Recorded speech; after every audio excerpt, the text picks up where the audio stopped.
Let's go back to Delaware now. Check in with reporter John Rollins, who is in Newcastle at this hour with the latest on conditions in the Diamond State. John, good afternoon. Hi. Good afternoon, Rick. Things are deteriorating here. It's still raining, and we're getting gusts of wind. You can see the tree behind me here. Nothing like the folks down at the shore are seeing, but we're sort of in a waiting mode. As we had mentioned earlier, there have been driving restrictions imposed here in Delaware for some time now. That has gotten people off the roads for the most part. There have also been some evacuation orders, so people are starting to go to shelters, which is where I'm standing right now. This building behind me here, one of the large shelters that have been set up so that those folks who need to get out of harm's way can find someplace to go. William Penn High School, one of several Red Cross shelters up and operating across the state, and a stop this morning for the Delaware governor, Jack Markell. Significant flooding at the coast. The winds are picking up throughout the day, but we're already seeing the flooding. We expect to be without power for a long time in many parts of the state, since the storm's going to be here for so long and the winds are going to be sustained high. As far as low-lying areas, as you get into more populated areas, any orders at this point as far as evacuation? Oh yeah, we had a mandatory evacuation that ended at 8 o'clock last night. I mean, frankly, at this point, if you're still in an evacuation area, you shouldn't be. And so we hope you don't get cut off.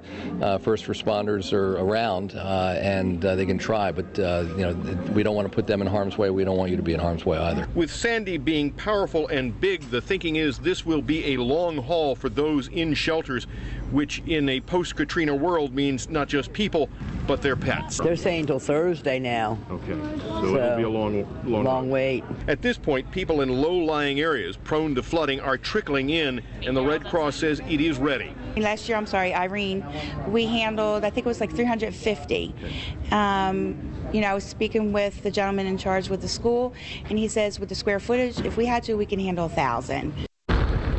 Well, you're looking back at a live picture of the tree here out in front of the high school. As you can see, the wind is starting to pick up.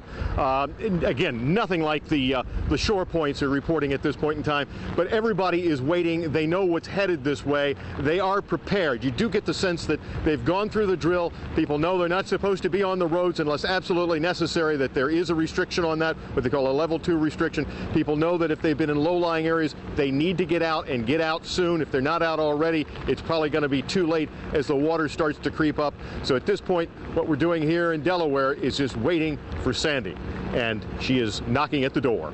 Live in Newcastle, John Rollins, Channel 6 Action News. Thank you so much, John.